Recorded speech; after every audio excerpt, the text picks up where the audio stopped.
All hail Keigo Sensei. This book did it again. Pokoknya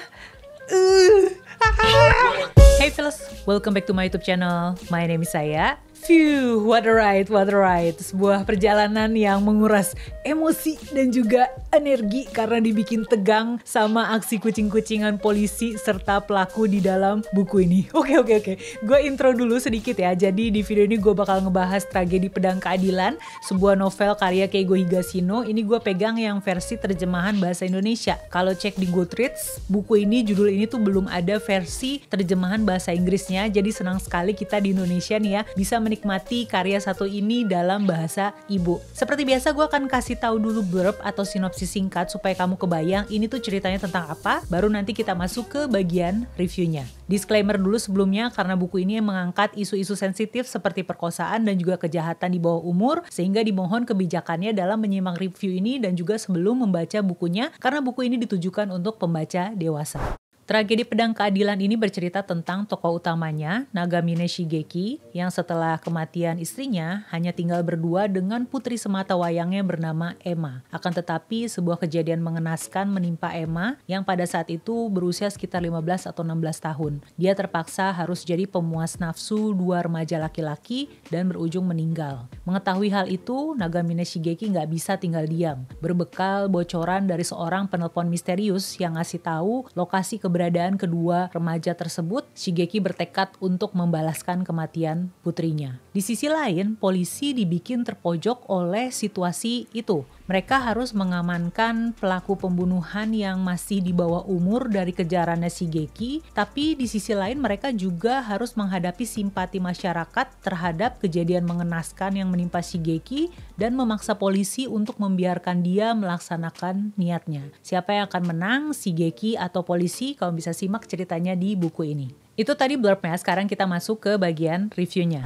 Pertama gue mau menyoroti tentang narasinya mengenai penggunaan POV atau sudut pandang. Jadi buku ini tuh pakai point of view sudut pandang orang ketiga yang mana bikin pembaca jadi kayak diajak untuk menonton adegan-adegan yang ada di dalam ceritanya. Beda kan ya kalau kita baca satu buku pakai POV atau sudut pandang orang pertama, kita tuh lebih melihat pikiran-pikirannya si tokoh ini gitu. Kita bisa masuk ke dalam pikirannya. Sementara kalau POV orang ketiga, kita pembaca diposisikan sebagai penonton yang hanya mengikuti narasi penulis yang memaparkan kejadian-kejadian di dalam cerita tersebut. Dan menurut gue POV orang ketiga itu sukses bikin konsep kucing-kucingan yang tadi gue singgung di awal tuh berhasil. Berhasil bikin kita juga ikutan jadi gergetan. Karena di satu bab kita akan melihat bagaimana Shigeki mengambil tindakan, terus kemudian di bab berikutnya kita juga melihat bagaimana polisi mengatur strategi buat ngejar Shigeki. Jadi dari situlah tercipta rasa gregetan, kayak seolah-olah gue pengen ngasih tahu ke polisi, woi dia tuh ada di sini gitu. Kalau tadi di blurb gue cuma menyinggung mengenai dua orang remaja laki-laki, tapi sebenarnya masih ada satu tokoh remaja laki-laki yang adalah temannya mereka bernama Nakai Makoto. Dan di sini ada bab-bab khusus menyoroti mengenai tindakan yang dilakukan oleh Makoto ini, sehingga pembaca akan bertanya-tanya apa perannya dia dalam situasi tersebut. Lalu bicara soal alur serta konflik. Dari awal aja tuh kita pembaca kan udah disodorin oleh niatan jahat kedua remaja laki-laki tersebut ya. Jadi dari situ aja tuh gue udah merasa apa ya bahasanya, terpukau, tercengang mungkin lebih tepatnya melihat ada kok bisa ya ada manusia sebejat itu, apalagi usia mereka tuh masih remaja. Jadi bisa dibilang alurnya dari awal aja tuh udah ada di atas sini. Konfliknya juga nggak main-main. Emma yang masih muda itu harus meninggal di tangan kedua monster tersebut. Dari situ mungkin alurnya agak sedikit menurun karena kebuntuan yang dialami polisi dalam mencari pelaku pembunuhan Emma.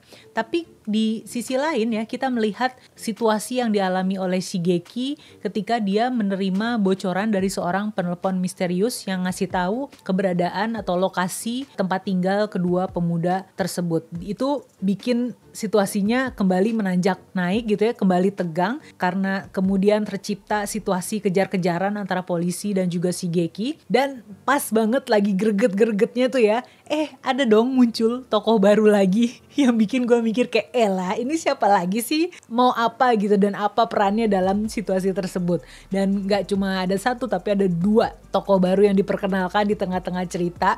Tapi itu gue suka sih, maksud gue itu hal yang menarik. Jadi kalau bicara soal alur, menurut gue penulis berhasil mempertahankan ketegangannya dari awal sampai akhir, sambil di tengah-tengah dikasih selingan berupa kehadiran tokoh-tokoh yang memperkaya cerita. Kalau bicara tentang alur, tentu saja kita harus membahas tentang plot twist alias perubahan alur. Dan ya, plot twist di sini yang dimunculinnya tuh pas banget di saat situasinya sedang tegang-tegangnya. Menurut gue itu berhasil gitu ya, plot twist pertama. Dan belum selesai, ada lagi plot twist kedua dan kemudian plot twist ketiga yang terletak di bagian ending yang bikin gue melongo dan mikir kayak jadi selama ini jadi dan gue rasa sepengalaman gue membaca novel-novel Keigo Higashino yang udah diterjemahin selama ini, Keigo tuh belum pernah bikin modelan plot twist yang kayak gitu. Seru!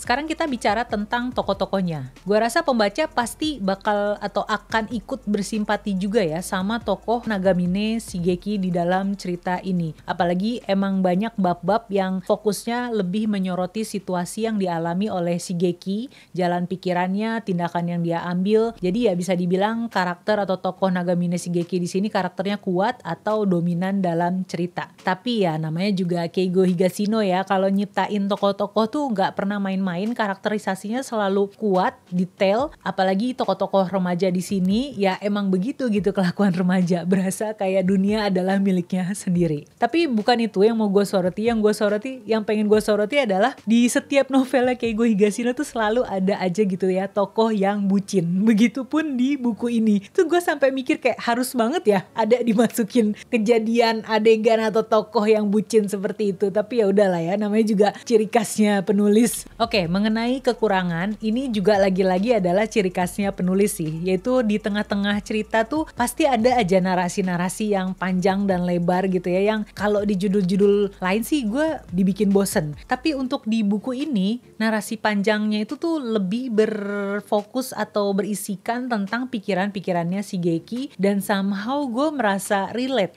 Tapi bukan berarti gue lagi melaksanakan niat balas dendam ya.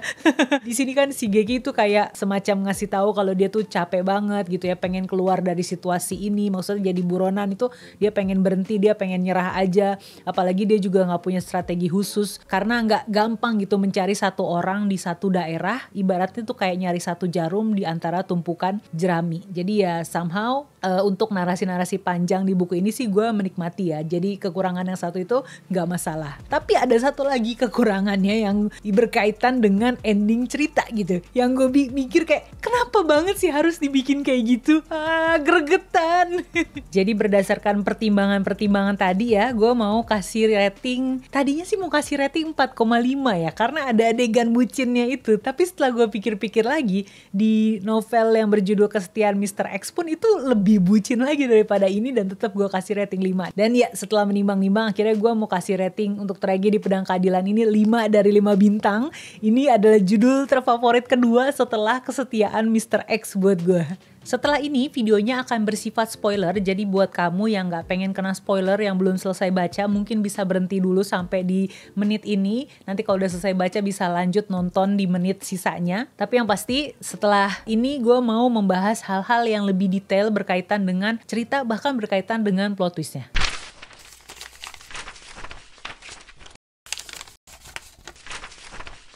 Oke, di sesi spoiler ini gue pengen nyampein hal-hal yang menurut gue menarik gitu ya. Pertama adalah tentang topik parenting serta kenakalan / kejahatan remaja, yang gue rasa itu adalah isu yang pengen diangkat atau dikemukakan penulis dalam cerita ini. Meskipun sampai ending belum ada solusinya ya mengenai kenakalan remaja di masyarakat, tapi gue rasa penulis berhasil mengangkat isu tersebut secara apik dalam cerita ini. Kita bisa melihat bagaimana denialnya orang tua atau ibunya Atsuya dan ibunya Sugano setelah mengetahui perilaku anak mereka di luar rumah. Belum lagi kelakuan bapaknya Nakai Makoto yang puter otak supaya anaknya jangan sampai jadi kaki tangan pelaku gitu. Jangan sampai statusnya jadi kaki tangan pelaku kejahatan gitu ya.